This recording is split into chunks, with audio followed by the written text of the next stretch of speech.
a search for an open position. The applications start rolling in, and the qualified candidates are identified. Now, the choosing begins.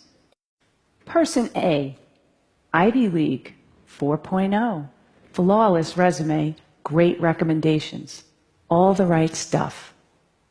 Person B, state school, fair amount of job hopping, and odd jobs like cashier and singing waitress.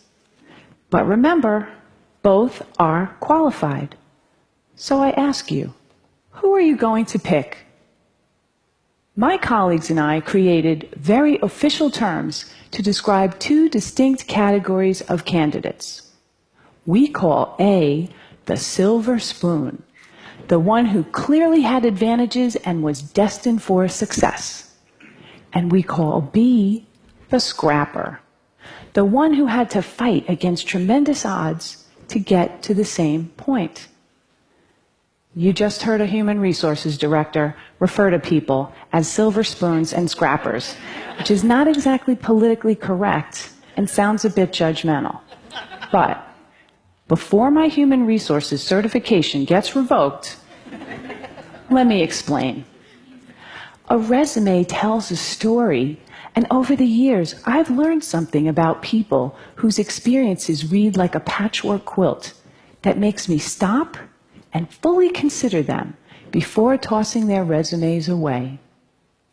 A series of odd jobs may indicate inconsistency, lack of focus, unpredictability, or it may signal a committed struggle against obstacles. At the very least, the scrapper deserves an interview.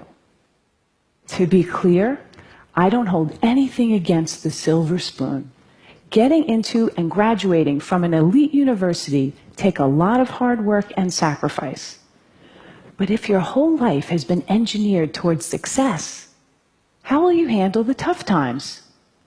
One person I hired felt that because he attended an elite university, there were certain assignments that were beneath him, like temporarily doing manual labor to better understand an operation. Eventually, he quit. But on the flip side, what happens when your whole life is destined for failure and you actually succeed? I want to urge you to interview the scrapper. I know a lot about this because I am a scrapper. Before I was born, my father was diagnosed with paranoid schizophrenia, and he couldn't hold a job in spite of his brilliance. Our lives were one part cuckoo's nest, one part awakenings, and one part a beautiful mind. I'm the fourth of 5 children raised by a single mother in a rough neighborhood in Brooklyn, New York. We never owned a home, a car, a washing machine, and for most of my childhood, we didn't even have a telephone. So I was highly motivated to understand the relationship between business success and scrappers because my life could easily have turned out very differently. As I met successful business people and read profiles of high-powered leaders, I noticed some commonality. Many of them had experienced early hardships, anywhere from poverty, abandonment, death of a parent while young, to learning disabilities, alcoholism, and violence. The conventional thinking has been that trauma leads to distress, and there's been a lot of focus on the resulting dysfunction. But during studies of dysfunction, data revealed an unexpected insight that even the worst circumstances can result in growth and transformation. A remarkable and counterintuitive phenomenon has been discovered, which scientists call post-traumatic growth. In one study designed to measure the effects of adversity on children at risk, among a subset of 698 children who experienced the most severe and extreme conditions, fully 1/3 grew up to lead healthy, successful, and productive lives. In spite of everything and against tremendous odds, they succeeded. 1/3. Take this resume. This guy's parents give him up for adoption. He never finishes college.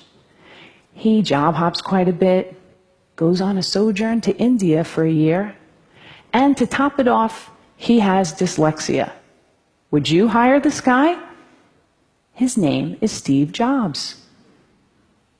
In a study of the world's most highly successful entrepreneurs, it turns out a disproportionate number have dyslexia. In the US, 35% of the entrepreneurs studied had dyslexia.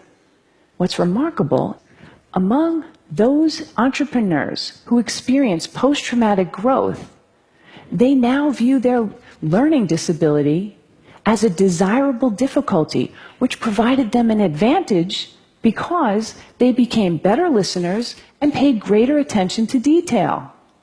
They don't think they are who they are in spite of adversity. They know they are who they are because of adversity. They embrace their trauma and hardships as key elements of who they've become and know that without those experiences, they might not have developed the muscle and grit required to become successful. One of my colleagues had his life completely upended as a result of the Chinese Cultural Revolution in 1966. At age 13, his parents were relocated to the countryside. The schools were closed, and he was left alone in Beijing to fend for himself until 16, when he got a job in a clothing factory. But instead of accepting his fate, he made a resolution that he would continue his formal education. 11 years later, when the political landscape changed, he heard about a highly selective university admissions test. He had 3 months to learn the entire curriculum of middle and high school. So, every day, he came home from the factory, took a nap, studied until 4 a.m., went back to work, and repeated this cycle every day for 3 months. He did it. He succeeded. His commitment to his education was unwavering, and he never lost hope. Today, he holds a master's degree, and his daughters each have degrees from Cornell and Harvard. Scrappers are propelled by the belief that the only person you have full control over is yourself. When things don't turn out well, scrappers ask, what can I do differently to create a better result? Scrappers have a sense of purpose that prevent them from giving up on themselves. Kind of like if you've survived poverty, a crazy father, and several muggings, you figure, business challenges? Really? Piece of cake, I got this. And that reminds me, humor. Scrappers know that humor gets you through the tough times, and laughter helps you change your perspective. And finally, there are relationships. People who overcome adversity don't do it alone.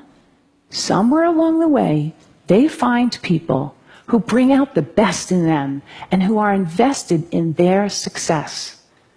Having someone you can count on, no matter what, is essential to overcoming adversity. I was lucky. In my first job after college, I didn't have a car, so I carpooled across 2 bridges with a woman who was the president's assistant. She watched me work and encouraged me to focus on my future and not dwell on my past. Along the way, I've met many people who've provided me brutally honest feedback, advice, and mentorship. These people don't mind that I once worked as a singing waitress to help pay for college. I'll leave you with one final valuable insight. Companies that are committed to diversity and inclusive practices tend to support scrappers and outperform their peers.